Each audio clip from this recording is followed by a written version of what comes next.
കേരള സർവകലാശാലയിലെ പോര് ശക്തമാകുന്നു. Registrar K S. അനിൽകുമാറിനെതിരെ നടപടിക്കൊരുങ്ങിയ ഗവർണർ ഇടത് സിൻഡിക്കേറ്റ് അംഗങ്ങളെ സസ്പെൻഡ് ചെയ്യാനും സാധ്യതയുണ്ട്. വിസിയുടെ റിപ്പോർട്ടിന്റെ അടിസ്ഥാനത്തിലാണ് നീക്കം.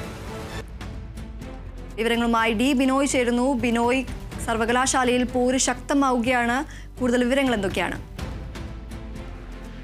കേരള സർവകലാശാല ആസ്ഥാനത്ത് ശക്തമായ പോരാണ് വൈസ് ചാൻസലറും ഗവർണറും ഒപ്പം ഇടത് സംഘടനകളും രജിസ്ട്രാറുമായിട്ടൊക്കെ തന്നെ. എന്തായാലും സിൻഡിക്കേറ്റ് എടുത്ത തീരുമാനം അംഗീകരിക്കത്തില്ല എന്ന നിലപാടിൽ ഉറച്ചു നിൽക്കുകയാണ് ഗവർണറും വൈസ് ചാൻസലറും. കാരണം കഴിഞ്ഞ ഞായറാഴ്ചയാണ് സിൻഡിക്കേറ്റ് യോഗം ചേർന്നത്. ആ സിൻഡിക്കേറ്റ് യോഗം പ്രധാനമായും ചേർന്നത് രജിസ്ട്രാറെ സസ്പെൻഡ് ചെയ്യുന്ന നടപടിയുമായി ബന്ധപ്പെട്ട് കോടതി ആവശ്യപ്പെട്ട സത്യവാങ്മൂലത്തിൽ എന്തൊക്കെ ചേർക്കണം എന്ന കാര്യം ചർച്ച ചെയ്യുന്നതിന് വേണ്ടിയാണ് സിൻഡിക്കേറ്റ് യോഗം ചേർന്നതെങ്കിലും പിന്നീട് അത് രജിസ്ട്രാറുടെ സസ്പെൻഷൻ റദ്ദാക്കണമെന്ന തരത്തിലേക്കൊരു നിർദ്ദേശത്തിലേക്ക് വരികയും ഉടൻ തന്നെ വൈസ് ചാൻസലർ ആ യോഗത്തിൽ നിന്ന് വിവേചനം അറിയിച്ചുകൊണ്ട് പുറത്തേക്ക് പോവുകയും ചെയ്തു. തൊട്ടു പിന്നാലെ ഈ 17 സിൻഡിക്കേറ്റ് അംഗങ്ങളും വീണ്ടും യോഗം ചേർന്നുകൊണ്ട് രജിസ്ട്രാറുടെ സസ്പെൻഷൻ നടപടി പിൻവലിക്കാനായിരുന്നു തീരുമാനം. പിൻവലിച്ചു. അതിനുശേഷം വൈകുന്നേരത്തോടെ അദ്ദേഹം ജോലിയിൽ തിരിച്ചെത്തുകയും ചെയ്തിരുന്നു. ഇതാണ് വൈസ് ചാൻസലറെയും ഗവർണറെയൊക്കെ വല്ലാതെ ചൊടിപ്പിച്ചിരിക്കുന്നത്. ഇതിനിടയിൽ വൈസ് ചാൻസലർ തന്നെ ഇന്നലെ ഒരു റിപ്പോർട്ട് ഗവർണർക്ക് നൽകിയിരുന്നു. ഞായറാഴ്ച ചേർന്ന സിൻഡിക്കേറ്റ് യോഗം കൈക്കൊണ്ടിരിക്കുന്ന തീരുമാനങ്ങൾക്ക് നിയമസാധുതയില്ല എന്ന് കാണിച്ചുകൊണ്ടുള്ള റിപ്പോർട്ടാണ് ഇപ്പോൾ ഇന്നലെ വൈസ് ചാൻസലർ കൂടിയായ ഗവർണർക്ക് നൽകിയത്.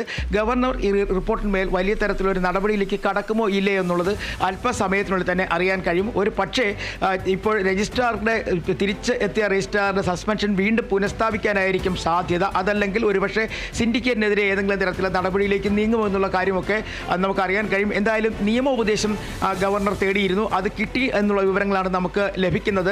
എന്നാൽ അല്പസമയം മുമ്പ് തന്നെ സർവകലാശാല ആസ്ഥാനത്തേക്ക് രജിസ്ട്രാർ കെ.എസ്. അനിൽകുമാർ എത്തി. അദ്ദേഹത്തിൻ്റെ മുറിയിലേക്ക് പോയി. എന്നാൽ പകരം ചുമതല നൽകിയിരുന്ന ഇന്നലെ VC പകരം ഒരു ആൾക്ക് ചുമതല കൊടുത്തിരുന്നു.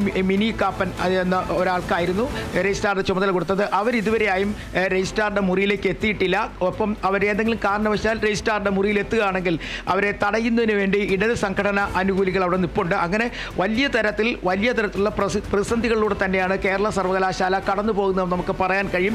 ഭരണപരമായ കാര്യങ്ങൾ മുന്നോട്ട് നീങ്ങുന്നില്ല. കാരണം ഒരേ സമയം 2 രജിസ്ട്രാർമാരാണ് കേരള സർവകലാശാലയുള്ള. ഒന്ന് സിൻഡിക്കേറ്റ് യോഗം ചുമതലപ്പെടുത്തിയ ഒരു രജിസ്ട്രാറും മറുസൈഡിൽ VC ചുമതലപ്പെടുത്തിയ ഒരു രജിസ്ട്രാറും. അങ്ങനെ 2 രജിസ്ട്രാർമാരുണ്ടായിരിക്കുന്നു. ഒപ്പം ഇന്നലെ രജിസ്ട്രാറുടെ ചുമതല ഉണ്ടായിരുന്ന P. ഹരികുമാറിനെ ആ തസ്തികയിൽ നിന്ന് മാറ്റി അദ്ദേഹത്തെ അഡ്മിനിസ്ട്രേഷൻ ജോയിന്റ് രജിസ്ട്രാർ ആയിരുന്നു, അവിടെ നിന്നും അദ്ദേഹത്തെ മാറ്റിയിരിക്കുന്നു. അങ്ങനെ വലിയ തരത്തിലുള്ള ഉദ്യോഗസ്ഥന്മാരെ അങ്ങോട്ടും ഇങ്ങോട്ടും മാറ്റുന്ന തരത്തിൽ VC ഇടപെടലുകൾ നടത്തുന്നു. ഇന്നലെ വൈസ് ചാൻസലർ കേരള സർവകലാശാല ആസ്ഥാനത്ത് എത്തിയില്ല. ഇന്നും ഉച്ചയോടുകൂടി എത്തും എന്നുള്ള പ്രതീക്ഷയാണ് ഉള്ളത്. എന്തായാലും വൈസ് ചാൻസലർ കേരള സർവകലാശാല ആസ്ഥാനത്തേക്ക് വരികയാണെങ്കിൽ അവരെ തടയുമെന്ന് SFI പറഞ്ഞിട്ടുണ്ട്. 11:30 മണിയോടുകൂടി തന്നെ SFI പ്രവർത്തകർ കേരള സർവകലാശാല ആസ്ഥാനത്തേക്ക് ഒരു മാർച്ച് സംഘടിപ്പിച്ചിട്ടുണ്ട്. ആ മാർച്ച് ഏതെങ്കിലും തരത്തിൽ സംഘർഷത്തിലേക്ക് കടക്കുമോ എന്നുള്ള കാര്യങ്ങളൊക്കെ പിന്നീട് മാത്രം നമുക്ക് പറയാൻ കഴിയുകയുള്ളൂ. കാരണം കേരള സർവകലാശാലയുമായി ബന്ധപ്പെട്ട് ഗവർണർ കൈക്കൊള്ളുന്ന തീരുമാനത്തെ ആശ്രയിച്ചായിരിക്കും ഇനി ഇടത് സംഘടനകളുടെ മുന്നോട്ടുള്ള നീക്കം. അത്തരത്തിൽ ഒരു സിൻഡിക്കേറ്റിനെതിരെ നടപടിയോ അല്ലെങ്കിൽ രജിസ്ട്രാറിനെ വീണ്ടും സസ്പെൻഡ് ചെയ്യുകയൊക്കെ ചെയ്തു കഴിഞ്ഞാൽ ശക്തമായ പ്രതിഷേധം സംഘടിപ്പിക്കാൻ തന്നെയാണ് ഇടത് സംഘടനകളുടെയും ഒപ്പം ജീവനക്കാരുടെയും ഒക്കെ തീരുമാനം. ദീപ്തി. ശരി. കേരള സർവകലാശാലയിലെ പോര് ശക്തമാകുന്നു. Registrar K S. അനിൽകുമാറിനെതിരെ നടപടിക്കൊരുങ്ങി ഗവർണർ. ഇടത് സിൻഡിക്കേറ്റ് അംഗങ്ങളെ സസ്പെൻഡ് ചെയ്യാനും സാധ്യതയുണ്ട്. VCയുടെ റിപ്പോർട്ടിന്റെ അടിസ്ഥാനത്തിലാണ് നീക്കം. ഡി ബിനോയാണ് വിവരങ്ങൾ നൽകിയത്.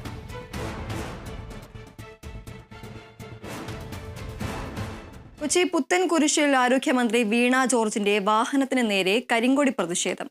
2 യൂത്ത് കോൺഗ്രസ് പ്രവർത്തകരെ അറസ്റ്റ് ചെയ്തു. കുന്നത്തുനാട് നിയോജക മണ്ഡലം പ്രസിഡന്റ് ജയ്സൽ ജബ്ബാർ, സെക്രട്ടറി ആഷിൻ പോൾ എന്നിവരെയാണ് പുത്തൻകുരിശ് പോലീസ് അറസ്റ്റ് ചെയ്തത്. കോട്ടയം മെഡിക്കൽ കോളേജ് അപകടവുമായി ബന്ധപ്പെട്ടാണ്